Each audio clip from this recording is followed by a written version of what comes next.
Hi students, today we are going to discuss about standard 12th physics chapter number 4, the moving charges and magnetic field. Okay, આજે આપણે ચલિત વિદ્યુત ભાર અને ચુંબकीय क्षेत्रना विषय में डिस्कस करશું। इसमें हम लोग जनरली फॉर्मूला डिस्कस करेंगे पूरे चैप्टर के अंदर कि भाई न्यूमेरिकली सॉल्व करने के लिए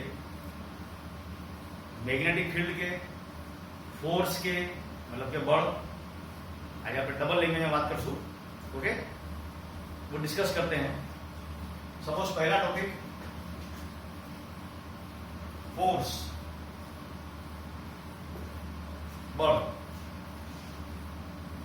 सपोज कोई मैग्नेटिक फील्ड, चुंबकीय क्षेत्र अगर दिया हुआ है, ध्यान में ऐसे डिनोट करें क्रॉस करके,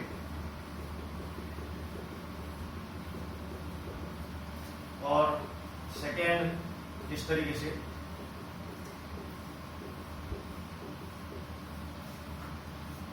मैग्नेटिक फील्ड जो हमने क्रॉस से शो की है, इसका मतलब स्टूडेंट ये है कि भाई मैग्नेटिक फील्ड लाइंस, चुंबकीय क्षेत्र में रेखाओं तो अंदर की तरफ जा रही है तो हम उसे क्रॉस से डिनोट करेंगे, और प्लेन ऑफ पेपर के बाहर अगर आ रही है तो हम उसे डॉट करके सोचेंगे। ओके स्टूडेंट्स, नाउ पहला टॉपिक मैं देख रहा हूं force on charge.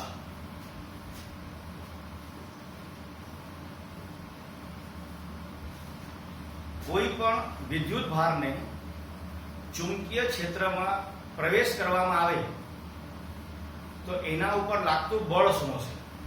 If the charge is placed perpendicularly in the magnetic field, then what will be the force exerted on this?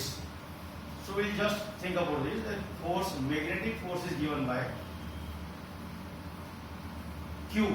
Naturally, the value of the charge, Q की value पता होनी चाहिए, and V cross B, कोई भी charge अगर V velocity से magnetic field intensity B में प्रवेश करता है तो उस पर फोर्स कितना लगना चाहिए? That is Q V cross B। V cross B का मतलब यहाँ पर सदिश है student, correct? So simply we can write it is B V Q sine theta. अगर थीटा की वैल्यू 90 डिग्री ले ली जाए तो मुझे फोर्स का फॉर्मूला मिलेगा B V Q। Naturally trigonometrical point of view से थीटा की वैल्यू अगर 0 हो तो साइन 0 इज 0, तो there will be no force. इसीलिए मैंने पहले कहा we are thinking about the charge is moving in the और going in the magnetic field perpendicularly. कोई पण विद्युत भार लंब दिशा में चुंबकीय क्षेत्र में प्रवेश કરવામાં આવે, theta is 90 degree, so sine 90 is equal to 1, correct? तो उस पे फोर्स बल કેટલું લાગશે? F is equal to B V Q. Common sense में B V Q. Okay, now let it go, उससे मतलब नहीं है। सेकेंडली, इस क्वेश्चन में अगर मुझे मैग्नेटिक इंटेंसिटी की वैल्यू पता हो, V के बारे में मुझे अगर पता हो कि भाई 3 मीटर पर सेकेंड के हिसाब से 15 माइक्रोकूलम का चार्ज मैग्नेटिक इंटेंसिटी के अंदर में इंट्रोड्यूस हुआ तो उस पे फोर्स कितना लगेगा। Okay, now let's think about second. Suppose any current carrying conductor, this is a conductor with length L is put inside the magnetic field. So what will be the force on the current carrying conductor? कोई पण एक तार નો टुकड़ो आ ले लो जिसकी लंबाई L मुझे पता हो, करेक्ट? और उसे मैं मैग्नेटिक फील्ड के अंदर अगर इंट्रोड्यूस करता हूं तो उस तार पे कितना फोर्स लगेगा। Okay students, so length of conductor given. Suppose the current flowing through the conductor is I, will writing the formula force on current carrying conductor when introduced in the magnetic field. જ્યારે કોઈ તારના ટુકડાને ચુંબકીય ક્ષેત્રમાં પ્રવેશ કરવામાં આવે એના ઉપર લાગતું બળ કેટલું હશે? નાઉ C the current is constant, so F is equal to current constant, so it is a L cross B. Simply I write BIL sin theta, or I write BIL. Naturally current same, length को हम very कर सकते हैं, magnetic intensity को very कर सकते हैं. सो BIL sin theta, so it is a force on current carrying conductor, that is called as a bill. Again comic sense, bill में गया. ओके स्टूडेंट्स, और force on current carrying conductor with the length L is given by F is equal to BIL. Okay guys,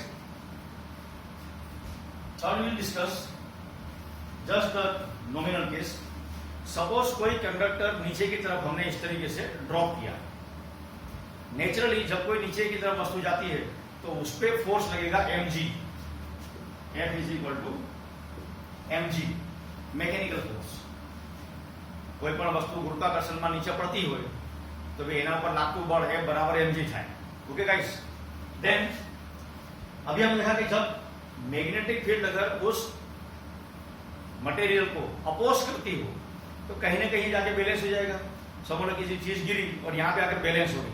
अब student balance का मतलब क्या है? Downward force equal to upward force. Downward force mg है और upward force, अगर magnetic intensity का force है जो वायर पे लग रहा था तो वो है BIL. सो हम यहाँ पे इंट्रोड्यूस कर सकते हैं. Suppose F equal to BIL, so I can write mg equal to BIL. ये सिर्फ मैग्नेटिक इंटेंसिटी के लिए नहीं, जनरली हमें इलेक्ट्रिक चार्ज के बारे में पता है. अगर किसी हम चार्ज को ड्रॉप करें, चार्ज नीचे आता हो तो mg लगेगा.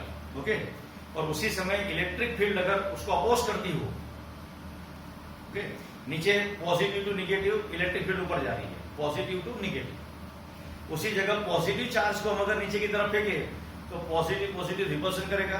चार्ज बीच में कहीं तो भी आके रुकेगा, तो उस पर भी लगने वाला फोर्स, जब हम इलेक्ट्रिक फोर्स की बात करें तो हमें पता है कि भाई फोर्स इक्वल टू QE होता है.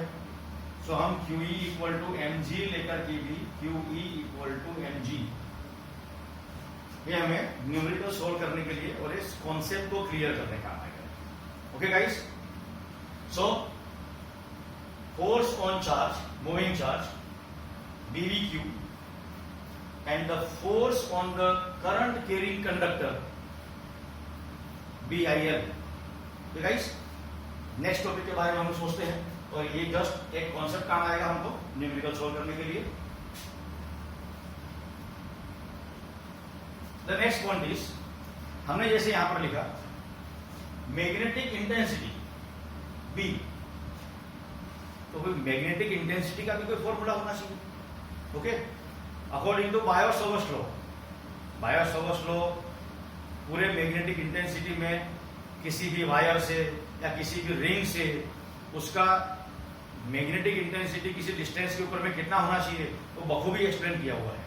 Okay, so according to Biot Savart's law हम अगर देखते हैं कि सपोज कोई वायर है, इस वायर में करंट I अगर सपोज पास हो रहा है, समझो कि कोई तार माथी विद्युत प्रवाह I पसार थतो होय, इससे सर्टेन डिस्टेंस के ऊपर, समझो यहाँ पे पॉइंट P है और जैसे डिस्टेंस R. ओके गाइस, कोई पण तार थी लंब दिशाમાં R ના અંતરે જો એ તારમાંથી વિદ્યુત પ્રવાહ I પસાર થતો હોય તો P બિંદુએ જે R ના અંતરે છે એમાં ચુંબકીય ક્ષેત્રની તીવ્રતા કેટલી હશે?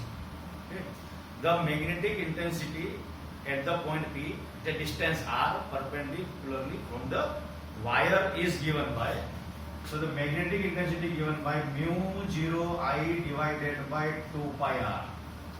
ये फॉर्मूला बायो-सावर्ट्स लॉ से आया है. dB is equal to mu 0 I dl cross R divided by R cube. ये R वेक्टर फॉर्म में है. ओके, बाद में क्रॉस को निकाल के हम लगा देंगे साइन थीटा, ये मैं बार बार कहूंगा लंब दिशा. ओके, हम इसको सोल्व करके बायोट-सावर्ट लॉ के बेस पे सोल्व कर सकते हैं। मैंने सिर्फ यहाँ पे ये फॉर्मूला खाली डिनोट किया है। हमारा मेन एम है चैप्टर के अंदर में जितने फॉर्मूले हैं उसको देखना। ओके गाइस, अब नेक्स्ट एक्सप्लेनेशन में हम लोग मैग्नेटिक इंटेंसिटी का थ्योरेटिकल पार्ट जब लेंगे तब ये पिक्चर यहाँ पे क्लियर हो जाएगी। So magnetic intensity of the wire distance r at the point P is given by mu 0 I divided by 2 pi r. Okay guys, the next point is, suppose there is a ring with the radius r and the current passing through the coil is r. एक ring है मान लो, फिलहाल हम लोग यहाँ पे एक single ring ले रहे हैं। मान लो कि बहुत सारे वायर लपेटे हुए हैं, तो number of turns of the coil हो जाएगा। ये एक रिंग के अंदर में कितनी हमने वायर लपेटा है। So suppose there are n turns, the current passing through the wire is I, the radius of the circular ring फिलहाल इज r। देन यहां से x डिस्टेंस के ऊपर अगर कोई पॉइंट P हो तो मैग्नेटिक इंटेंसिटी P पॉइंट पे कितनी होनी चाहिए। The magnetic intensity at the point P at a distance r from the center of the ring whose radius is r having the current I is given by, so the B is equal to mu 0 n I r square divided by 2 x square plus r square raised to power 3 by 2। इसका भी derivation है, with the help of integration we can use it. P point पे ring से axis के ऊपर कोई पण ring में वर्तुळाकार केंद्रથી x અંતરે ચુંબકીય ક્ષેત્ર કેટલું હશે એ આપણે ફાઇન્ડ કરી શકીએ છીએ આ સૂત્ર દ્વારા। Number of turns, current, radius 2x² + r² raise to power 3/2। अब इसी में सोचिए, मुझे इंटेंसिटी अगर ये यहाँ पे b एक्सिस पे है, सो अगर इसी रिंग के सेंटर में अगर मुझे b ढूंढना होता तो this b is equal to x की वैल्यू आप यहाँ पे स्टूडेंट 0 पुट कर दीजिए। हम x की वैल्यू यहाँ पे 0 पुट कर देते हैं। सो 0 पुट करने पर ये हो जाएगा 3r², ये 2 यहाँ से कट जाएगा, r³ हो जाएगा। ध्यान से x0, ये 2 यहाँ से कैंसिल हो जाएगा, r³ और r² कैंसिल होकर नीचे सिर्फ एक r बचेगा। और मान लो कि वहां पे नंबर ऑफ टर्न्स खाली एक ही था, नंबर ऑफ टर्न्स होते तो हम सब्स्टिट्यूट करते। So b is equal to mu 0 I divided by 2r। अगर n यहाँ पर है तो आप n लिख सकते हैं, जनरली हम लोग ऐसे याद करते हैं mu 0 I बाय 2r। देखिए difference, mu 0 I by 2 pi r, mu 0 I divide by 2r। ये r यहाँ पर रेडियस है, ये r यहाँ पर डिस्टेंस है, वायर से कितना डिस्टेंस होना चाहिए। So same formula exist. आप यहाँ पे मैंने कहा n लिख सकते हैं अगर समझ लो कोइल में n टर्न्स अगर दिए हुए है तो। अब जहाँ टर्न्स की बात आई है, so let me have, suppose there is a cylindrical material और इस पर आपने वायर लपेटा है, number of turns is n, the current through the wire passes I। अगर किसी कोर पे वायर अगर टर्न करके रखा हुआ है, it's a simple concept, is a solenoid, correct. जब एक स्ट्रेट वायर में मैग्नेटिक इंटेंसिटी मुझे मिल सकती है सर्टेन डिस्टेंस पे, तो नेचुरली यहाँ पे हर एक टर्न के ऊपर में टेंजेंशियली मैग्नेटिक फील्ड ऐड होना स्टार्ट कर देगी। सो सोलिनॉइड में हमें मैग्नेटिक इंटेंसिटी मटेरियल पर ज्यादा मिलती है स्टूडेंट्स। सो इसकी मैग्नेटिक इंटेंसिटी कितनी होनी चाहिए। So B equal to mu 0 n I। Solenoid,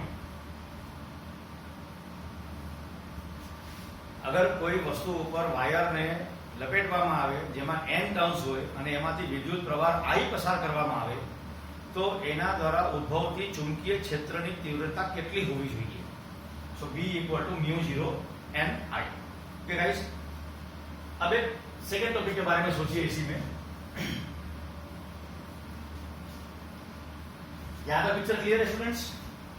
force on charge, force on cylindrical material or any wire, the piece, magnetic intensity due to a long wire, किसी wire से r distance के ऊपर में intensity कितनी मिलनी चाहिए, this is a Oersted formula, लेकिन ये फॉर्मूला आया है बायो-सावर्ट्स के रूल के हिसाब से।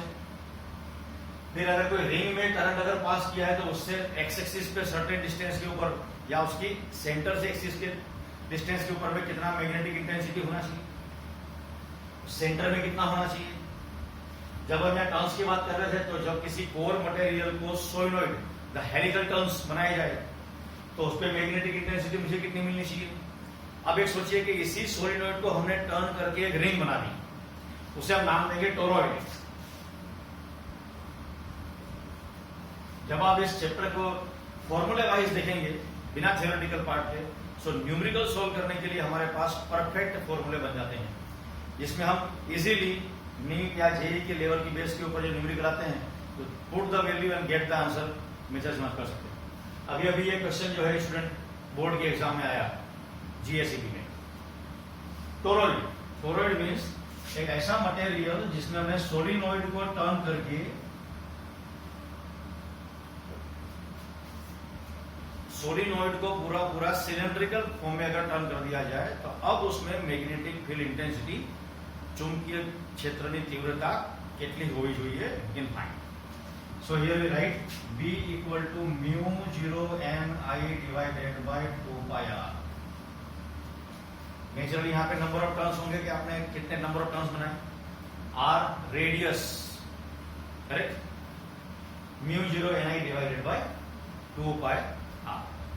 ओके गाइस, या सिंपली सॉरी हम चाहे तो फिर n divide by 2 pi r को भी स्मॉल n लिख सकते हैं, क्योंकि टोरॉइड का भी रेडियस होगा और उस सोलिनॉइड का भी रेडियस होगा। Okay, so examination point of example point of view से हम इसे बाद में देखते हैं। Now let we have suppose the two wires are there with the current I1 and I2 and the distance between this is r। इनके बीच में distance जो है वो r है, परपेंडिकुलर डिस्टेंस। अब सोचिए the force exerted on the wires, फिर से एक बार फोर्स, तो सिंपल टॉपिक यहां से लेते हैं, F equal to BIL, F equal to BIL। B magnetic intensity due to first wire, समझ लो I1 वायर से R डिस्टेंस के ऊपर में मैग्नेटिक इंटेंसिटी कितनी बनी, mu 0 I divided by 2 pi r। ये B की वैल्यू को हम यहां सब्स्टिट्यूट कर दे, F इक्वल टू B की वैल्यू कितनी स्टूडेंट, म्यू 0 I1, ये I2 हो जाएगा, L divide by 2 pi r। So here I write the force exerted is mu 0 I1 I2 L divided by 2 by R। कोई major description नहीं है इसमें, clear दिख रहा है कि B की वैल्यू इस वायर से R डिस्टेंस में मतलब यहां पर कोई पॉइंट हो तो ये B की वैल्यू का सब्स्टिट्यूट कर दो। पहले करंट के थ्रू दूसरे वायर पे करंट करने वाला फोर्स कितना लगेगा, इससे सिंपल फॉर्मूला, अगर L दिया हुआ नहीं है नो प्रॉब्लम, ओके, R उनके बीच में डिस्टेंस। यहां पर हम एक और कॉन्सेप्ट क्लियर कर सकते हैं स्टूडेंट्स कि अगर इन दोनों के बीच में कहीं पे भी ऐसा कोई पॉइंट है जहां पर मैग्नेटिक इंटेंसिटी 0 हो या मैग्नेटिक इंटेंसिटी इक्वल हो, हमने कई सम सॉल्व किए ऐसे, किसी दो चार्ज के बीच में तीसरा फोर्स कहां पे रखा, तीसरा चार्ज कहां रखा जाए जिससे फोर्स इक्वल हो जाए, इलेक्ट्रिक इंटेंसिटी इक्वल हो, पोटेंशियल इक्वल हो, ग्रेविटेशनल फोर्स इक्वल हो। वैसे ही इस पॉइंट के ऊपर में सो हम यहां पे ले सकते हैं B1 is equal to B2, B1 equal to B2, correct. x distance के ऊपर में मान लो तो दूसरा डिस्टेंस हो जाएगा r minus x, mu 0 I1 divide by 2 pi x equal to mu 0 I2 divided by 2 pi r minus x. इसके cross multiply से हमें इजीली आंसर मिल जाएगा कि किस पॉइंट के ऊपर में मैग्नेटिक इंटेंसिटी इक्वल है। Okay guys, then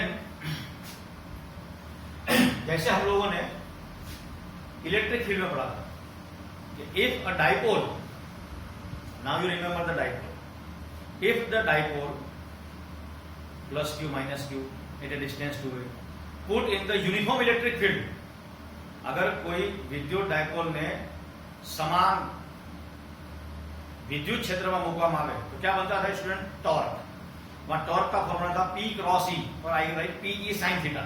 correct. So यहां पर भी मैग्नेटिक डाइपोल, तो first I write the magnetic dipole is given by NiA। जैसे दो charge plus Q minus Q रखने से इलेक्ट्रिक डाइपोल प्रोड्यूस हुआ था P = 2AQ, वैसे ही अगर कोई मटेरियल सपोज सोलिनॉइड है, करेक्ट, तुमने कितना करंट पास किया, इसमें नंबर ऑफ टर्न्स कितने हैं और इसका एरिया कितना है। So the solenoid also behave like a magnetic dipole. We are not concerning about the natural magnet here, first artificial magnet. So magnetic dipole is given by NiA. Now you know the torque, that is electric dipole into the torque is equal to PE sin theta, E electric field. So I can write here N cross B. The torque જ્યારે કોઈ solenoid ने अथवा तो magnet dipole वाला material किसी चुंबकीय क्षेत्र के अंदर में पुट किया जाए तो उस पर टॉर्क ही लगेगा, only rotational motion. So torque is given by MB, M cross B, और we can write MB sin theta. देखिए दोनों का टर्मिनोलॉजी सेम ही है, जो काम यहाँ पर M कर रहा है मैग्नेटिक फील्ड में, वही काम वहां पे P कर रहा था इलेक्ट्रिक डाइपोल मोमेंट। जो वहां E का इंपॉर्टेंस था इलेक्ट्रिक फील्ड इंटेंसिटी, तो यहाँ पर है magnetic field intensity students. So naturally torque produce होना ही है। The torque is equal to MB sin theta, theta 0, no torque, theta 90 degree, highest torque will get. Okay, so up to this, one more time, let me have just simple the force exerted on charge, the force on conductor, the force exerted on two wires in the same direction, attractive force, opposite direction, repulsive force. So forces are there. The magnetic intensity of wire, magnetic intensity of coil, correct? Magnetic intensity at center, magnetic intensity of solenoid, magnetic intensity of toroid, correct? And then afterward, torque is equal to MB and M is equal to NiA, correct? The remaining things we'll take in the next session. Thank you.